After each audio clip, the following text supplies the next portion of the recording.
I want to welcome each of you here this morning. We're going to celebrate at the very beginning of this service the three graduates that we have in our audience, and I know there's another one for sure that I'm missing. Not sure where he went. I thought he was here. Matt, he's not here this morning. Okay. Normally we do this for our graduates that are members of the youth group, and it's very hard. A lot of times I think of kids at the last minute, and Wendy tries to, kill me or whatever, and it's hard. It's hard to keep up with things because, man, things go so fast. And any of you that have raised kids know how extremely fast that goes. They're little bitty tiny babies at one point, and then it seems like the next day they're grown up and about to go off to college or the workforce. So it's heartbreaking. This is probably by far the most difficult time I've ever been on a stage. And I'll tell you why. Just because when I was up there doing the music, looking at Emma down here, man, it's breaking my heart, But that's enough of that. Let me keep going. Scott will have to come fill in for me. So anyway, we want to welcome our graduates this morning, and we're going to start out with Emma Hayes. Emma is the daughter of Daphne and Jason Hayes. She is the president of HHS's National Honor Society chapter and has been a member for 3 years. Her current GPA is 4.5. She has also been a member of FFA, STEM, and Alpha Zeta Pi for 4 years. Emma is also one of the 3 leaders of a student-led devotional group at the high school known as SALT. When she graduates, Emma plans to attend Florida Gulf Coast University in the fall of 2022. There, she will major in forensic studies and minor in marine biology. She plans to pursue her bachelor's degree in these fields, then go from there, hopefully continuing on to earn her master's. Emma plans to stay connected to Christ through campus ministries and hopes to find a church in Fort Myers. She does hope to come back and visit her home church, FBCBG. Emma wants to leave you with a verse that she holds close to her heart.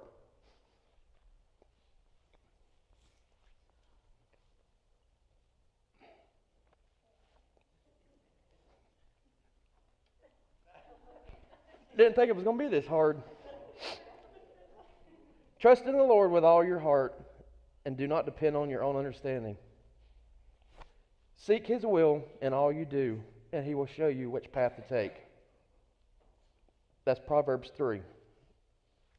All right. Sharon Tharp. Where is Sharon? Sharon is a graduate of Hardy Senior High. She is the daughter of Scott and Christy Tharp. Sharon was a part of the culinary high school and enjoys using those skills she learned, even today. Sharon is a social butterfly and made many meaningful relationships during her high school years.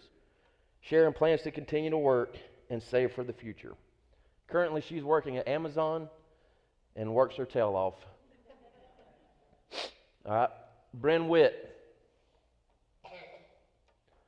Bryn writes, I was able to make it through my school years with autism, which was very difficult. We also had to move 6 times, which made it even harder.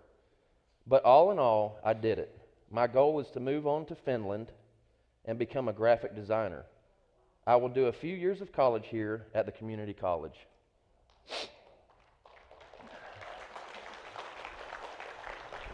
Love you.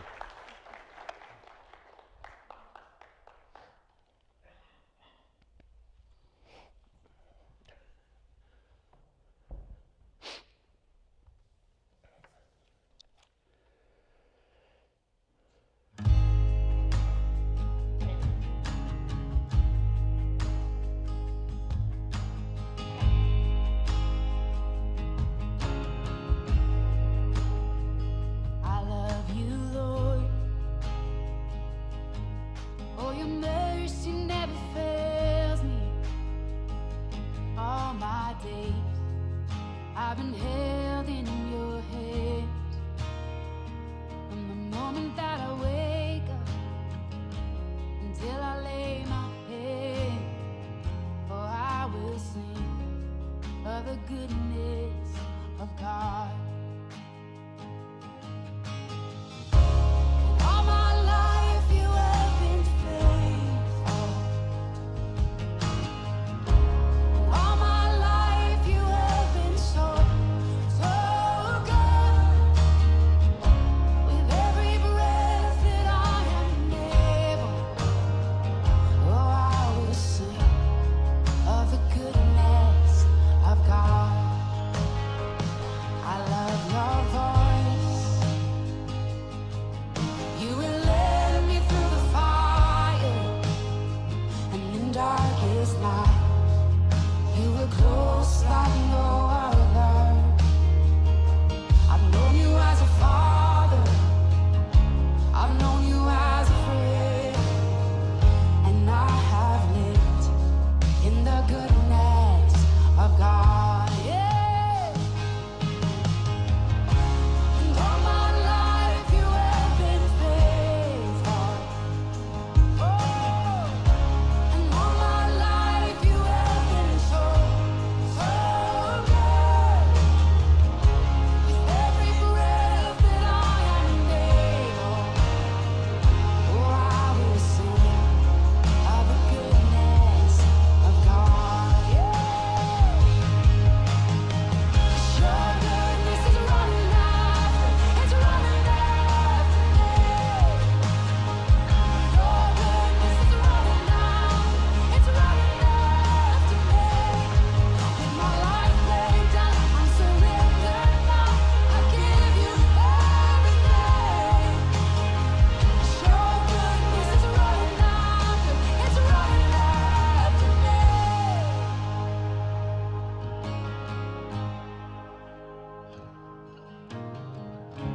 And all my life you have been faithful. And all my life you have been so, so good. With every breath that I am able, oh, I'm gonna sing of the goodness of God. I'm gonna sing, I'm gonna sing. Cause all my life you have been faithful. And all my life you have been so, so good. With every breath that I am able, oh, I'm gonna sing of the goodness of God. Oh, I'm gonna sing of the goodness of God.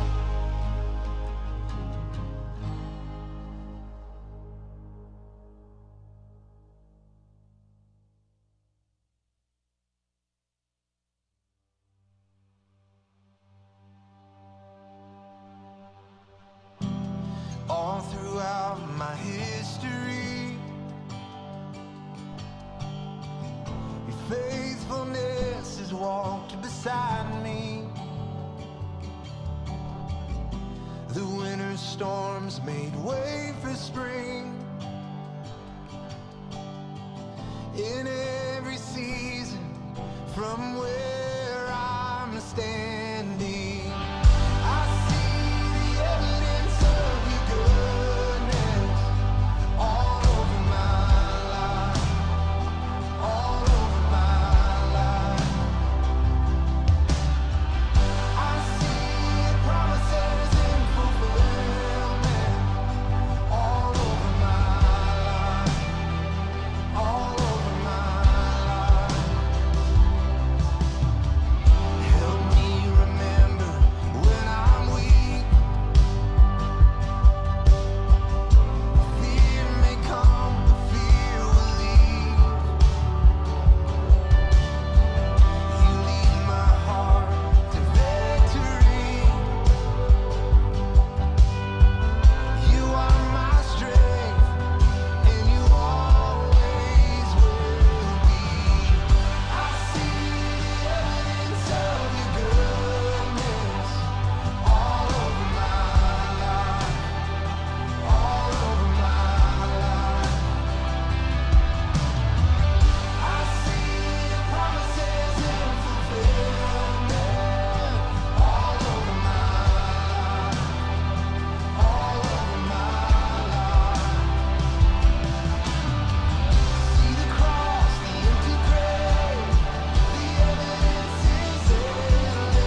I'm not sure whose idea that was to play the slideshow before I preached. Oh, wait, it was mine, wasn't it? Make a note of that, Carson. Don't let me do that again. Graduation is a time of excitement for families, for grandparents, for parents, for uncles, aunts, cousins, brothers, sisters, the whole 9 yards. It's a time of excitement. It's also a time of sadness, as you can tell. But I am very, very proud of Emma and the rest of the graduates in here this morning, because it's a big accomplishment. To go through school and pretty much for the most part be unscathed by the world, and especially kids that have grown up for the most part in church, at least for the last several years of their lives. Kids are impressionable, and I think that sometimes we as parents and grandparents and aunts and uncles tend to think that, hey, we'll do the best we can, we'll train them for life. They can go out, they can make the money, they can have their own houses, and I've heard a lot of parents say that. I can't wait until you're 18, you can start paying your own way and things like that, which is good, definitely good financially for a family, for a student to grow up and start paying their way. But at the same time, I think we as parents and grandparents and aunts and uncles fall short, and it comes down to this. We read the verse, train up a child in the way they should go, and they will not depart from it. I think we take that sometimes in the wrong context. I think sometimes we think, okay, so as long as we're in church, as long as we're putting on our church face at the church on Sunday morning, Sunday night, Wednesday nights, like Scott says, if you're a really good Christian, 3 times a week. I think that we believe that verse says, train them up to come to church and they will not leave the church. In a sense, yes, it's talking about the body of Christ, but I believe training them up means training them up in the way that Jesus Christ wants us to be trained up. Not just to come to church, guys, because listen, this is a long time. It's the wrong time, too, for a debate on whether or not you should be in church. I believe personally you should, as much as you possibly can. I do believe that it sets an example for the people around you. First and foremost, I believe that it draws you closer to the Lord when you're around like-minded people. But like I said, I'm not going to get into that debate. I don't want anybody to throw tomatoes at me or anything like that up here, so we'll move on. But I believe that it's our duties as adults, parents, grandparents, older brothers, older sisters, to be that example for our children and grandchildren. I really believe that. And guys, if you're one of those, and I have plenty of family members that are like this, they'll come to church occasionally, but they think that that's their duty just to come whenever they can, and that's scary. But on the other part of that, the people that do come to church all the time but don't live that church attitude when they get home, that's even more scary to me. Because, guys, I'm going to tell you what, there is no faster way to ruin a child's perception, especially a young child, of Jesus Christ than to live one way at church and not live that exact same way at home. That's very difficult. And listen, I know that's a lot of pressure to put on people. I know that we stand here and we look and, we say, well, I think I've done a pretty good job. I think I've done a pretty good job raising my kids. But guys, they're not mine. They're Jesus's.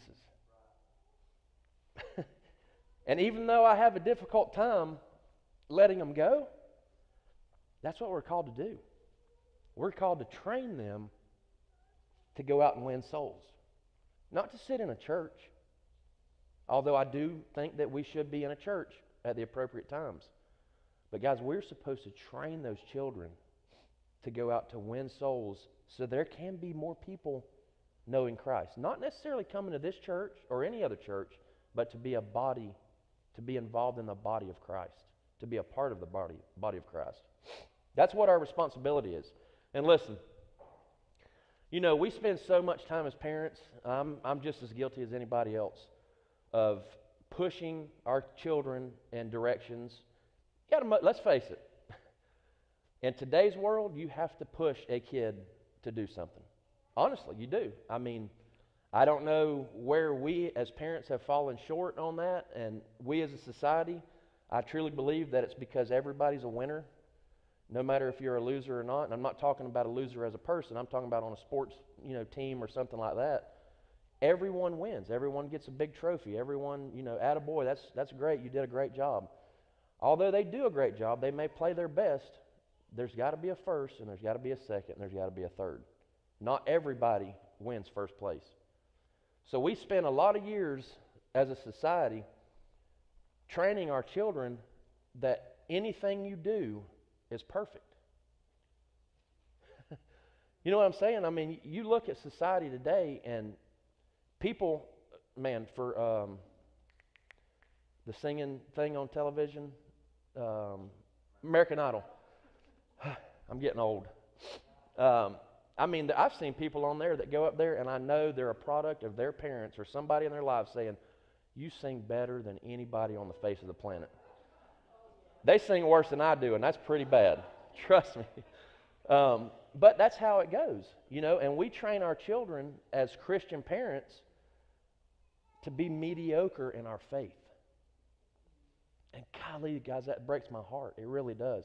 When I went off to college up at ABAC, it was basically a little bit bigger version, more busy. Back then, now it's way bigger in Tifton, Georgia, just a little bit bigger than Hardy County. Same kind of feel, same kind of environment for the most part. Agriculture, big up in that area, farming, everything that you can imagine they do up there. Similar to us, just a little different crop, a little different timing and all that stuff. But when I went up there, I had a little bit of culture shock. Not necessarily from the environment, but because my parents spent their entire lives, the first 18 years of my life, trying to protect me from bad things. Not that there's anything in the world wrong with that. Because we as parents, we're supposed to protect our children, right? But at the same exact time, I believe we should protect them from that bad thing, but we should also train them how to handle those situations. Because listen, when I went up there, man, I was like, whoa, this is totally different. I went to a non-denominational church, never been to a non-denominational church. I'm not knocking them, not saying that all of them are like this. It's the only one I've ever been to, the only one I'll ever go to. For this reason, because they had a Bible study, and I was saved at 16 and thought, okay, I'm kind of living right. Then I kind of went, a little bit back, then I kind of came back, and, it was kind of like a roller coaster. And when I went up there at 18, it was culture shock. These guys said, hey, man, come to this Bible study, an all-men's Bible study, and they were asking questions that embarrassed the fire out of me. I mean, really embarrassed the fire out of me. Won't go into any details, but they just kept pressuring, like they were trying to talk me into admitting something that I'd never done. And I just got to the point to where I'm like, hey, but think about the disciples real quick. Let's think about Mark 10, verses 13 through 16. You guys write that down and look it up, please, when you get home, unless you're quick. Then they brought the little children to him, that he might touch them. But the disciples rebuked those who brought them. But when Jesus saw it, he was greatly displeased and said to them, let the little children come to me, and do not forbid them, for of such is the kingdom of God. Assuredly, I say to you, whoever does not receive the kingdom of God as a little child will by no means enter it. And he took them up in his arms, put his hands on them, and blessed them. My first point, and I didn't, so I'm sorry, Carson, I didn't have time to do all this during the week or whatever, but my first point, if you want to just jot it down, is people will try to prevent you from getting to God. You ever thought about that? I mean, think about my experience up there at ABAC, at that church, non-denominational church. I'm a fairly newer Christian, just a few years old in the Christian faith, and they were pushing me out. They had good intentions. They were doing an all-men's Bible study, but the way they were doing it, they were pushing me away. Part of that was my fault because I wasn't strong enough as a Christian back then to say, hey, man, what are you talking about? This is not, you're wrong. You're way off base. Just let me, let's do a Bible study. I didn't do that. So I just kind of pushed myself out of the group. I want to make sure I don't fall on something. And that's what happens, though. That's what we as Christians do. We tend to say that, you have to act a certain way, you have to dress a certain way, you have to look a certain way, you have to do a certain thing in order to come to church. None of those are true. None of them. Even the disciples, they were as close to Jesus as anybody has ever been in human form. See what I mean? They were, hey, no, what are you doing? And it says rebuke, and they're not saying, oh, please don't come close to Jesus. Rebuke is a pretty strong word. I'm sure they probably said, especially Peter, he probably said something like, bro, you need to get back right now. Don't come up to Jesus like that. You see what I'm saying? So it wasn't like they were doing it in love. They were doing it and they were pushing people back at the same time. But what did Jesus say? And what should we say? Whoa, slow up now. They need to come to me. Because, guys, if we don't come to God humbly and giving everything to Him, you won't ever have a relationship with Him. You have to give up yourself. That's what it means when it says deny the cross. Or deny yourself and pick up your cross. I'm sorry. That's what it means, though. And listen, we as Christians need to teach our students. We as this church, as parents, as grandparents, aunts and uncles, we need to teach our students what life is about. I don't want Emma to go to Florida Gulf Coast and have a culture shock, which I'm pretty sure she will, because we already went down there for some open house thing, and man, it was a lot of stuff, and very little. We saw one campus ministry, I believe, and most of it was, gay pride and LBG, whatever you say, LBGTQ something, all that stuff. They had booths set up to invite students to come to them. Now listen, some of you, I see you out there, you're shaking your head and like, oh my gosh, really? That's where we live. That's our world. And guys, as much as I want to keep Emma at home and just protect her, and it's even like this when we go to camp or any kind of function with the kids that we stay for very long at all.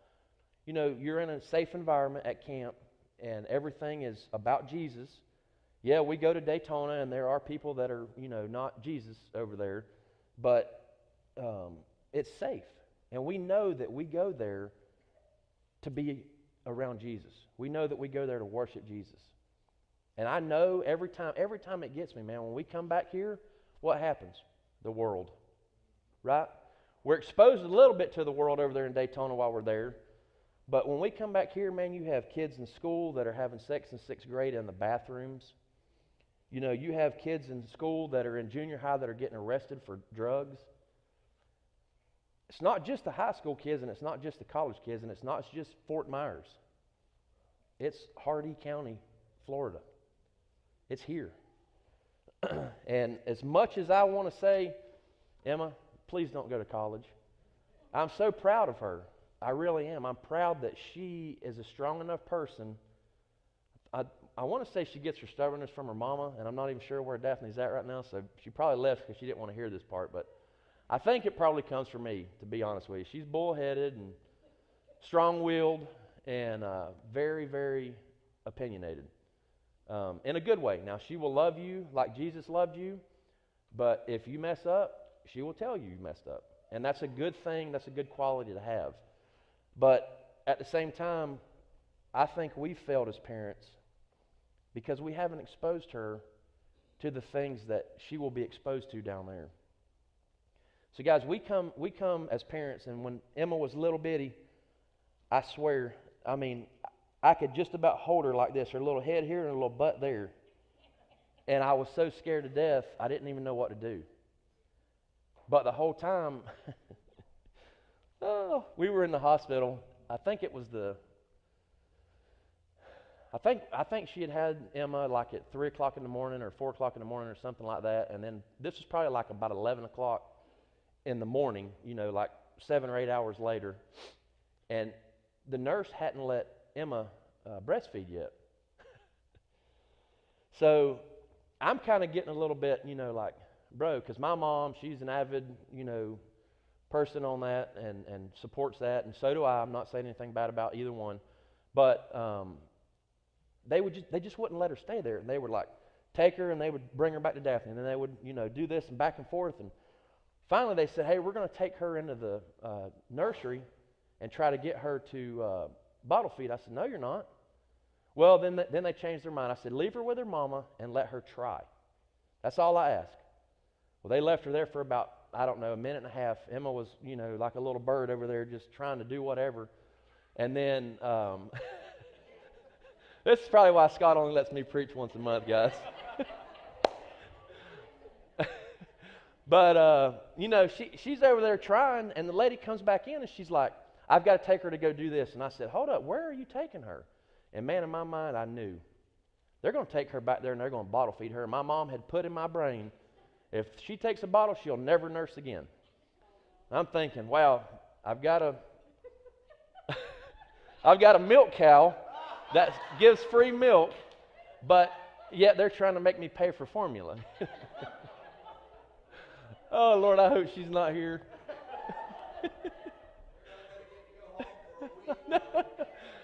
So, but anyway, I followed them to the thing. I'm getting scared now. I thought she just opened the door over there.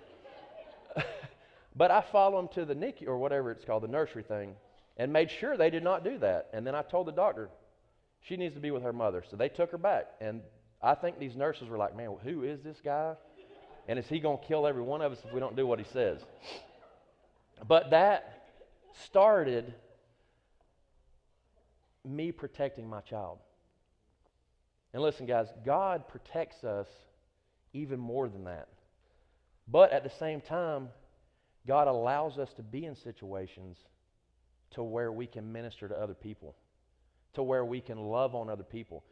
Look, there's a fella, man, some of you guys know, I've had this guy work for me on and off for a few years, and bless his heart, he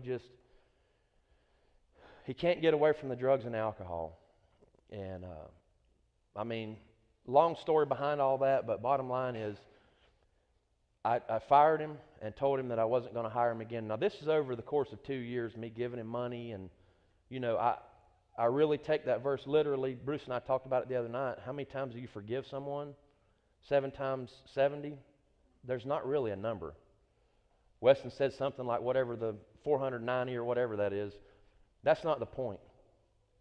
The point was we're supposed to love people.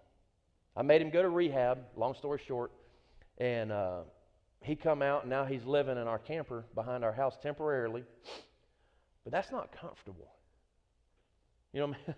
First night we pull up there to the house, and I'd kind of forgotten he was there, and he was standing in the middle of the yard like waiting on us. This is at 10:30 after Emma's graduation awards. And I was like, man, what in the world? So I had to talk with him next day. I'm like, bro, don't stand out in the middle of the yard. You're going to wind up getting hurt or something. Somebody's going to call the cops on you. You'll get arrested. But that's what we're called to do, guys. We're not called to be comfortable. We're not called to love people from a distance. I love you, Ron. I'll do anything I can for you, but please don't come any closer. I don't want to have to give you anything. I don't want to have to help you with anything, but I love you. That's not what we're called to do. And that's how God trains us. He puts us in those situations so we can learn from it, so we can grow from it. So, you look at it a couple of different ways. And people, I think, have a tendency to want to keep you operating at the same level. So when people push you back, when people keep you at a distance as a Christian, it could be church people, it could be non-church people, non-saved people. They look at you and they say, if I'm around him or her, I will be affected, and I don't want to be affected, so I'm going to keep pushing back, and I'm going to keep taking a step back. Please don't come any closer, Ron. I don't want to be like you. I don't want to sit with you. I don't want to talk with you. But I appreciate everything you've done for me. That's the kind of mentality that we train our kids to be, I think. And I've failed partly in that aspect. Because I've always taught the kids, man, look out for strangers. And that's true. In our world today, you definitely have to look out for strangers, but you also have to look for opportunities, safe opportunities. As a young child, I'm talking about safe opportunities to be able to witness to people, to be able to be that example to people, not just to love them at a distance. Second point, life begins with God, not after graduation. We spend a lot of time and a lot of money raising kids as parents.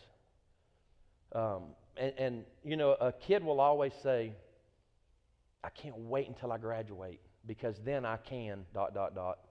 fill in the blank. You know what? It doesn't start at 18. It doesn't start at graduation. It doesn't start when you leave for college. Guys, when you go off to college, you're not just going to be automatically, or go off to work or wherever you're going to do, you're not automatically going to be a grown-up. That's not how it works. Just because you pay a few bills, just because you're in college and you're making your own decisions for the most part, doesn't make you an adult. Doesn't make you a mature person. We have to mature with our experiences. And the longer we as parents tend to protect our children, the longer we tend to keep them away from bad things, and the longer we say, man, I hope she doesn't, or I hope he doesn't get involved in that, all of a sudden you get to a point to where they do go off to college, and what happens? Culture shock. I've talked to a couple of students that go off to school and work and different things like that, and they find out that those environments are not like it was at home. Not like it was at church or at their school or anything like that. There are people out there that cuss every other word. Guys, believe it or not, students, if you haven't been around people like that do that. But we're not called by God to be removed from that. It's weird, isn't it? It's weird to think about that God wants us to be around that. Look, Jesus didn't come to the earth to die on a cross, to live as a man first for us, the people in this church, the saved people. He didn't come to save the well. He came for the hurting. He came for the lost. He came for the dying. You understand that?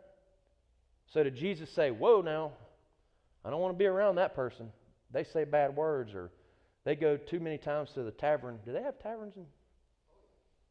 So you see what I'm saying? It's like, I want to stay away from that. No, Jesus was in the middle of that. Look at his disciples. Tax collector. Sorry, Miss Z. I had to throw that out there. You're sitting right in the center, and it was too easy. But they were the worst of the worst. Not now. I know you're the best person alive. But back then, they were the worst of the worst. They tried to cheat people, and they tried to steal from people, and that was that. But that's who Jesus came for. Jesus came for that, those people. And that's what we're supposed to do. The next one, the third point says, wisdom comes from God, not from grades. Now listen, Emma she's got like a 4.5. She got the smarts from me too, by the way. That's a lie. Mr. Jerry's like, whatever. But she has a 4.5, the first in her class, man. So proud of that. But sometimes I put too much emphasis on having good grades and not enough emphasis on having good grace. You understand what that means? Now, I know this is supposed to be a graduation service, and I'm supposed to be speaking directly to you 3 students in here and those things, but man, I really believe that this is an opportunity for us as a church, for us as parents and uncles and aunts and grandparents, to love on our students in a way that teaches them and prepares them for the future.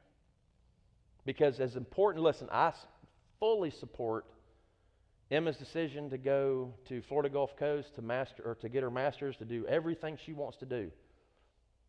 I love school. I fully support Sharon and her job in her occupational world.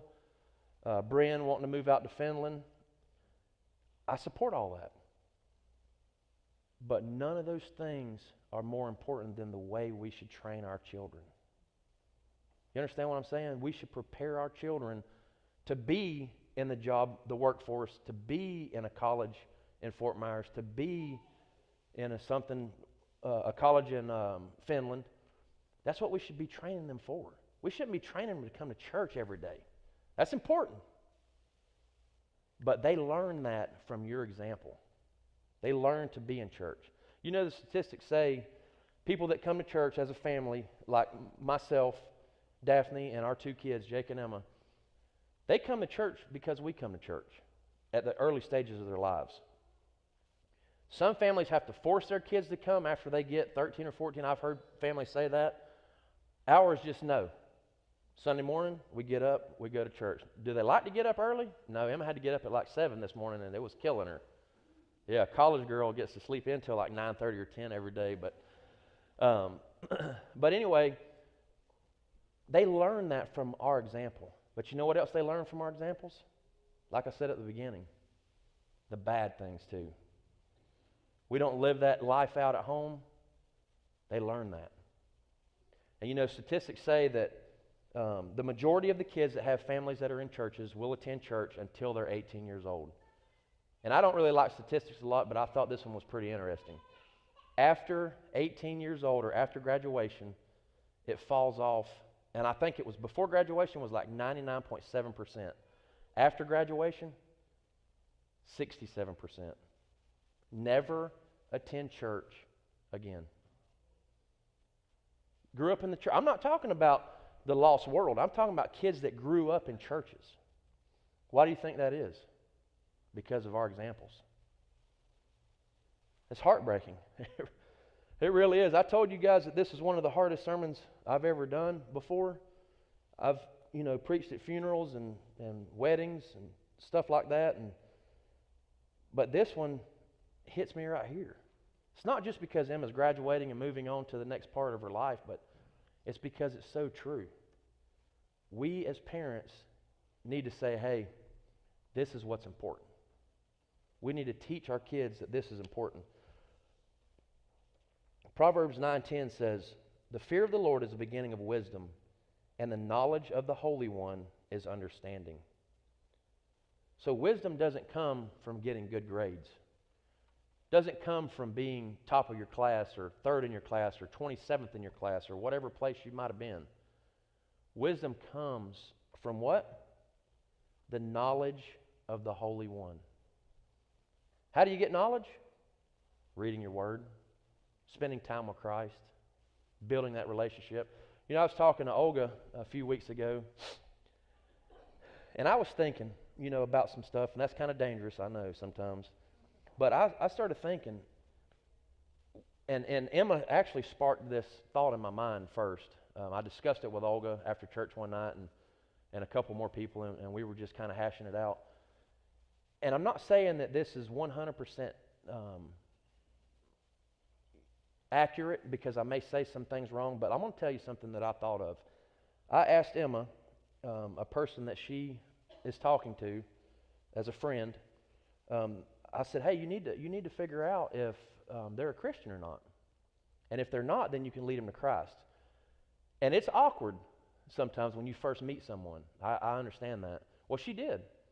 And they responded, and this is what I asked her. I said, hey, ask them, what does it take for a person to get into heaven?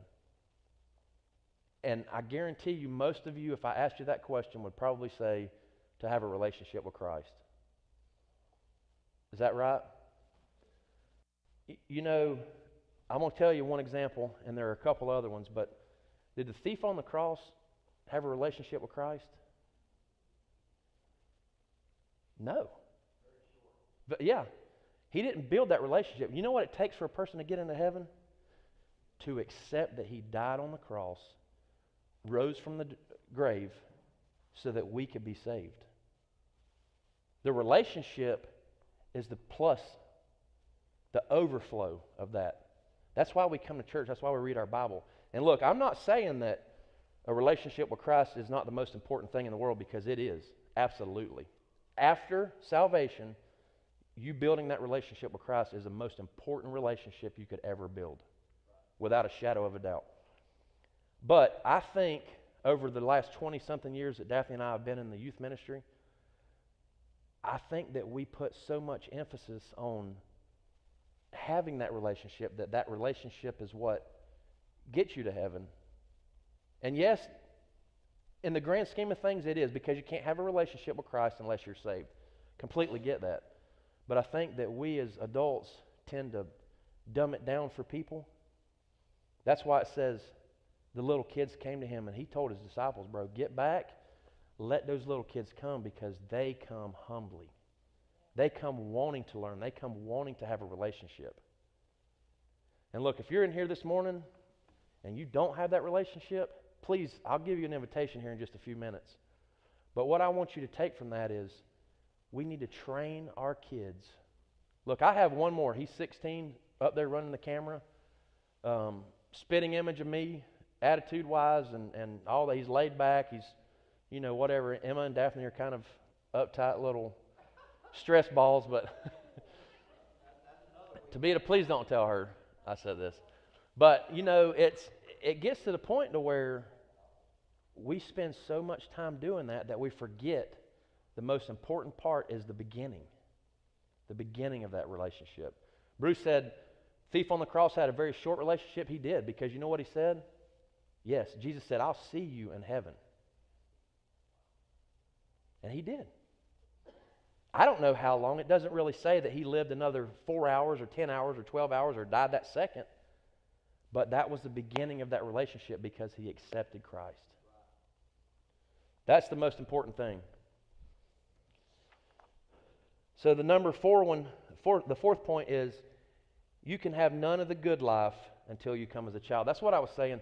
There are a bunch of commercials on television for beer and stuff, and one of them's like the good life or the high life or whatever, whatever that is. Come over here and do this, and you'll have the high life, and come over here and do this, and you'll have the good life, and buy this and buy that, and you'll have everything you ever need, and you'll have it all together.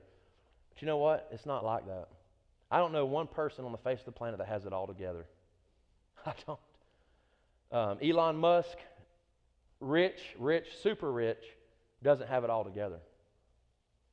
You know what I'm saying? So that's what we are called to do. Come as a child. You can have none of the good life until you come as a child. All the material things in the world, students, mean nothing. All of the education you can get, all of the toys you can have, all of the different things that you can have, the husbands, the wives, the children, the whatever you put emphasis on as being important and having it all together, doesn't matter. Coming to Jesus Christ as a child is what matters. So in closing, I want you students, you three students, to realize something, that from this point forward, your lives will change. You will no longer have the protection of your safe place at home. Some of you may stay with your parents for a little while, and I fully support that, Emma, by the way. But most of us, when we leave home after graduation, whether it be to college, whether it be to the service, whether it be to a job, whatever the situation may be, we are no longer in that safe place. And you guys need to train yourselves after that. And the way you do that is opening God's Word and staying in His Word. Not just on a bi-weekly basis. Guys, we did a thing over in a youth group a few weeks ago, and just a little ask around the room kind of thing, how many hours you spend on social media. And some of them were like 3.5 hours a day, some of them were 2.5 hours a day. You know how many hours a day most people spend on the Bible? Big fat goose egg. I don't even remember how many hours you spend watching TV or playing sports, and those things are cool. They're fun. I get that. It's important to be involved in a team. It's important, I understand all that. But guys, we put everything else before God. And we really need to rethink how we're training our kids and students. You're going to start training yourselves, and eventually one day, if it's the Lord's will, you'll be training students as well, training up your children. So, in summary, graduation is an exciting time, a time that we have looked forward to for years. How many times have you said, I can't wait until I graduate because then I will be able to do, guess what? That time is now. With freedom comes great responsibility. All right, I would like for you guys to close your eyes, everybody in the room, just for a moment. Visualize being in a large open field. There are lots of people around you. In this open field, there's a path. You must get on this path and stay on it. You're in a big field. There's a little beat out trail. Looks like a cow trail going down through the middle of this open field. You got to be on that path. Others may tell you different, but when they do, show them your Bible and say, the good book says I must stay on this path. Often, the path looks difficult. It appears to make sense at times to get off of the path. The travel looks easier off of the path, but stay on the path. Often you will see a vulture sitting beside the path. Don't listen to them. Beware of the vultures. Don't fear them, for they can do nothing to you unless you listen to them. Beware of them because they love the fleshly taste of your eyes, and if they can blind you, they get pleasure from seeing you stray from the path. Just continue to walk on by, but stay on the path, for the path will lead you to your Father's house. Are you ready to go to our Father's house? Let's pray. Dear Heavenly Father, God, I come to you, Lord, and I ask you, first and foremost, to bless these 3 students. God, bless all the graduates. Lord, I know that they are going into a time in their lives of uncertainty, of fear, of really anything we could imagine that's bad. And guys, they have to go with their best foot forward with you in front of them, staying on that path. And Lord, I ask that you protect them. I ask that you guide them. God, I ask that you watch over them in every aspect of their lives. God, help them make the right decisions. And God, if they do make bad decisions, I pray that they know there's grace, that you have tremendous amounts of grace, unending grace, that you would bring them back to you quickly. God, I pray that when they go off, they will have someone that will hold them accountable in the areas that they're going. God, I pray that they will not stray from you. And God, I pray that they will always look to you at the end of that path. God, it is difficult staying on that path. It's very difficult. Sometimes it may be easier getting off the path. Maybe there's less resistance on this side or that. And sometimes, speaking from experience, it's very difficult being on the path of righteousness. But there's great reward. And if you're here this morning and you have never accepted Christ as your Lord and Savior, you don't even really understand what I'm talking about. Please come up in just a couple minutes when we have this invitation and let us pray with you. If you're here this morning and you're feeling God leading you to come and join our church, please come. If you're here this morning and you just need prayer, please come up here. We'll pray with you. You can pray by yourselves at the altar, but just come. God, I thank you for this time. I thank you for each and every person that's in here. God, I thank you for the ability to speak on this stage, God, on your behalf. Lord, I thank you for the words that you've given me. God, I pray that something I said did not offend someone.